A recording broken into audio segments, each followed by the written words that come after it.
ნარჩენების გადამუშავებას, ხელახალ გამოყენებას და აღდგენას წამყვანი ადგილი უჭირავს ევროკავშირის წევრ-ქვეყნებში. რეციკლირების ერთ-ერთი ცნობილი მეთოდია კომპოსტირება და ნარჩენების ეფექტურად მართვას უწყობს ხელს.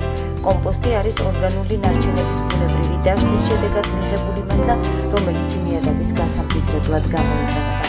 კომპოსტის დამზადებით მცირდება ორგანული ნარჩენი და ქიმიურ სასუქზე ნაცვლება უსაფრთხო. კომპოსტირების მნიშვნელობაზე პროექტის მდინარეები ნარჩენების გარეშე სუფთა-შავის ტბა კოორდინატორი ქეთევან ცხაკაია გვესაუბრება. კომპოსტი არის ერთ-ერთი საუკეთესო საშუალება იმისთვის, რომ გავანოყიეროთ ნიადაგი და ხელი შეუწყოთ მცენარეების ზრდას და როგორც წესი, მაგალითად, ბიოპროდუქტი ზუსტად კომპოსტის გამოყენებით მიიღება.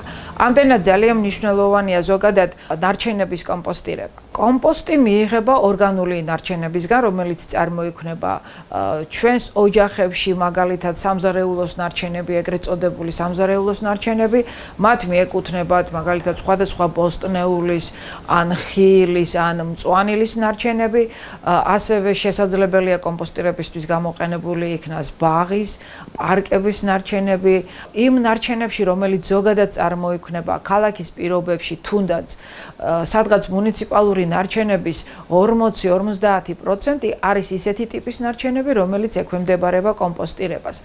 ამდენად გასაგებია, რამდენად მნიშვნელოვანია ამ ტიპის ორგანული ტიპის ნარჩენების გადამუშავება, ან სხვანაირად რომ თქვოს კომპოსტირება, იმისთვის რომ ჩვენ შევამციროთ ნაგავსაყრელზე გასატანი ნარჩენების მოცულობა.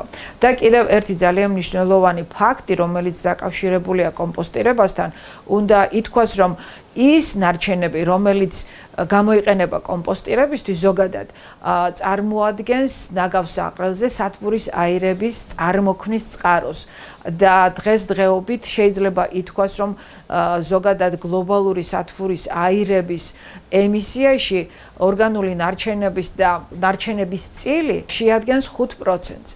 ორგანული ნარჩენების კომპოსტირების სხვადასხვა მეთოდები არსებობს. ერთი ყველაზე ხელმისაწვდომი, რომელიც ყველა შეუძლია გამოიყენოთ, გახლავთ ინდივიდუალური კომპოსტირების მეთოდები და არის კიდევ საწარმოო კომპოსტირების მეთოდები, როცა მუნიციპალურ დონეზე შესაძლებელია დიდი საწარმოების მოწყობა იმისთვის, რომ მოხდეს მუნიციპალიტეტში წარმოქმნილი ზოგადად ორგანული ნარჩენების კომპოსტირება. უნდა ითქვას, რომ დღესდღეობით ძალიან პოპულარული და აქტუალური გახლავთ მწვანე ნარჩენების კომპოსტირება. ევროპის ბევრ ქვეყანაში სპეციალურად ხდება მწვანე ნარჩენების კომპოსტირება და აქაც შეიძლება განვასხვაოთ სხვადასხვა ტიპის მიდგომები და მეთოდები, რომელიც ზუსტად საწარმოო ტიპის კომპოსტირებას ეხება. რა თქმა უნდა, ყველაზე პოპულარული მოსახლეობისთვის ალბათ არის ინდივიდუალური კომპოსტირების მეთოდები, ყველას ვისაც კი გააჩნია თუნდაც სულ პატარა ნაკვეთი ეზოში შეუძლია მოაწყოს საკომპოსტე ადგილები, მოაწყოს საკომპოსტე ყუთები. ამისთვის არ არის აუცილებელი რაღაც კაპიტალური შენობების შექმნა, შეიძლება გამოყენებული იქნას რაიმე გამოყენებული კასრები ან ბადეები, რომელიც უვარგისია სხვა დანიშნულებით და შემოვრაგოთ რაღაც გარკვეული ადგილი და იქ დავიწყოთ საკომპოსტედ განკუთვნილი ნარჩენების კომპოსტირება. სხვათა შორის ერთი ძალიან კარგი მაგალითი შემიძლია მოვიყვანო, რომელიც ხშირად მომყავს ხოლმე საუბარში ჩვენს სამიზნე ჯგუფებთან. ერთ-ერთ ჩვენს ჟურნალისტს 10 წელია საკუთარ ეზოში აქვს მოწყობილი საკომპოსტე მოედანი და ძალიან წარმატებით ამზადებს კიდეც კომპოსტს და იყენებს შემდეგ მის საკუთარ მეურნეობაში. კომპოსტს შავ ოქროს უწოდებენ და ის ნიადაგის აღდგენის ყველაზე ეფექტური საშუალებაა. კომპოსტის დასამზადებლად გამოიყენება მწვანე და მუქი კომპონენტები.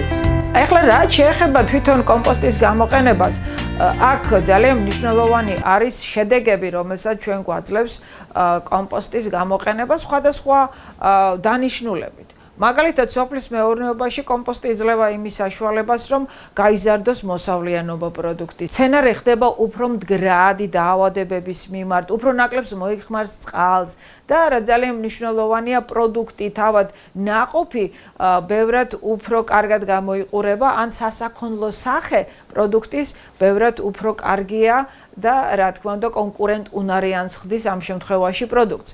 მე პრინციპში აღვნიშნე და ახლაც გავიმეორებ იმას, რომ ბიოპროდუქტი ზუსტად კომპოსტის გამოყენებით მიიღება და ეს ძალიან მნიშვნელოვანია იმისთვის, რომ ბიომეურნეობები განვითარდეს და მივიღოთ ახალი პროდუქტი, რომელიც აბსოლუტურად ეკოლოგიურად სუფთა იქნება მომხმარებლებისთვის.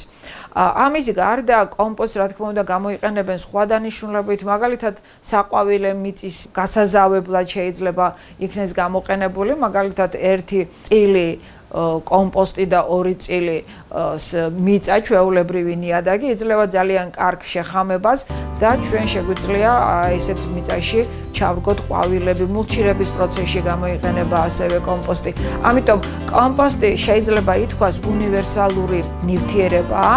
კომპოსტის დამზადების ხანგრძლივობა 3-დან 6 დღემდე პერიოდს მოიცავს.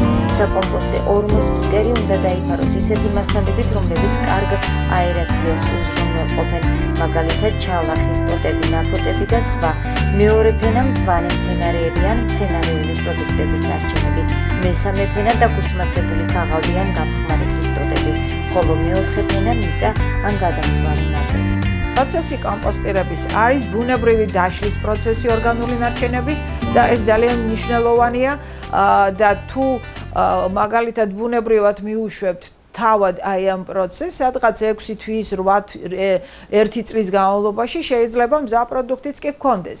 მაგრამ ჩვენ თუ ცოტას კიდე უფრო შევუწყობთ ხელს აი ამ პროცესს და მოვახდენთ ნარჩენების გადაბრუნებას, ან შეიძლება დასჭირდეს ზოგიერთ შემთხვევაში, როცა მშრალი ამიდებია, დანამვა თავად ამ მასას, მაშინ რა თქმა უნდა უფრო სწრაფად შეიძლება კომპოსტის მიღება და 6 თვის განმავლობაში მივიღოთ მზა პროდუქტი. ეს როცა საუბრობთ ინდივიდუალურ კომპოსტირებაზე, მაგრამ როცა საუბარი გვაქვს საწარმოო სახით, რა თქმა უნდა, აქ უკვე სპეციალური ტექნიკაც კი გამოიყენება, მაგალითად სპეციალური ტრაქტორები, რომლებიც ხელს უწყობენ ზუსტად აი ამ აერაციის პროცესს, საკომპოსტე მასის გადაბრუნების შედეგად ხდება უკეთესი მიწოდება ჟანგბადის და აი ამ პროცესში უფრო სწრაფად ხდება თვითონ აი ამ საკომპოსტედ გათვალისწინებული ნარჩენების გადამუშავება. ეხლა პრინციპში რისი საშუალებით ხდება თვითონ აი ამ საკომპოსტე მასის გადამუშავება, რადგანაც ჩვენ ვსაუბრობთ, რომ ეს ბუნებრივი და ბიოლოგიური პროცესია, გასაგებია, რომ აი ამ გადამუშავების პროცესში მონაწილეობენ ცოცხალი ორგანიზმები, ისეთი როგორც ბაქტერიებია, როგორც ოკოებია, როგორც სხვადასხვა ხოჭოებია და აი ამ პროცესს ზოგადად ასრულებენ უკვე ჭიები, რომელთა ცხოველქმედების შედეგად უკვე საბოლოო პროდუქტი მიიღება, რომელსაც ჩვენ შემდგომ უკვე ვიყენებთ სხვადასხვა დანიშნულებით. ხდება ნაგავსაყრელებზე და საჭიროა ამ ნარჩენების გადამუშავება. რა თქმა უნდა, ეროვნულ სტრატეგიაში არის დაგეგმილი 2019 წლიდან შექმნილი იყო საქართველოში უკვე ისეთი საპილოტე პროექტები, რომლებიც ხელს შეუწყობდნენ ორგანული ნარჩენების კომპოსტირებას და ამასთან ერთად მუნიციპალიტეტებს საშუალება ექნებოდათ რაღაც გარკვეული გამოცდილებაც მიეღოთ ამასთან დაკავშირებით. რა თქმა უნდა, ქუთაისი ერთ-ერთი პირველია ამ შემთხვევაში საქართველოს მუნიციპალიტეტებიდან, სადაც უკვე დაწყებულია მუშაობა იმასთან დაკავშირებით, რომ შეიქმნას დიდი საკომპოსტე მოედანი, რომელიც განკუთვნილი იქნება მწვანე ნარჩენების კომპოსტირებისთვის, რომლებიც წარმოიქმნება ქალაქის ტერიტორიაზე. მხოლოდ მწვანე ნარჩენები, რომლებიც ექვემდებარებიან კომპოსტირებას, მათი მოცულობა ზოგადად ქუთაისში წარმოქმნილი ნარჩენების მოცულობაში 10% შეადგენს. ეს არც თუ ისე ცოტაა, თუ გავითვალისწინებთ, რომ წლის განმავლობაში ქუთაისში გროვდება 70,000 ტონამდე ნარჩენი, რომელიც ოფიციალურად გადის ნაგავსაყრელზე და ამის გარდა აღურიცხავრავი ნარჩენების რაოდენობა არ ვიცით. ამიტომ ეს ძალიან მნიშვნელოვანია ჩვენთვის და ალბათ ჩვენ 2020 წლის დასაწყისისთვის გვექნება უკვე საშუალება დავიწყოთ უშუალოდ კომპოსტირების პროცესი. ქუთაისი მზადაა ევროკავშირის დირექტივები ნარჩენების მართვის სფეროში გაითვალისწინოს და ნარჩენების რეციკლირების ერთ-ერთი მეთოდი კომპოსტირება დანერგოს. ორგანული ნარჩენების შემცირების აუცილებლობაზე ამახვილებს ყურადღებას პროფესორი ციცინო თურქაძე. კვლევებით დადგენილია, რომ ნარჩენებში ძალიან დიდია წილი ორგანული ნარჩენებისა. და ამ ორგანული ნარჩენების შესაბამისი მეთოდებით მართვა არის გამოსავალი, რომ შევამციროთ ნარჩენები, არის გამოსავალი, რომ შევამციროთ ნარჩენებიდან გამოყოფილი ტოქსიკური ნივთიერებების რაოდენობა, აქედან გამომდინარე ორგანული ნარჩენები, რომელიც წარმოადგენენ ბიოდეგრადირებად ნარჩენებს, ანუ ნარჩენები, რომლებიც გარემო პირობების, მიკრობების ზემოქმედების შედეგად იხსნება, იშლება, არის ერთობ მნიშვნელოვანი. აქედან გამომდინარე ორგანული ნარჩენების მართვისათვის გამოიყენება ეგრეთ წოდებული კომპოსტირების მიდგომა, კომპოსტის წარმოება, რომელიც წარმოადგენს გარკვეულ ნეშომპალის მსგავს ნოყიერ ფენას, რომელიც გამოიყენება, ესე ვთქვათ, ნიადაგის გასაყრდნობად.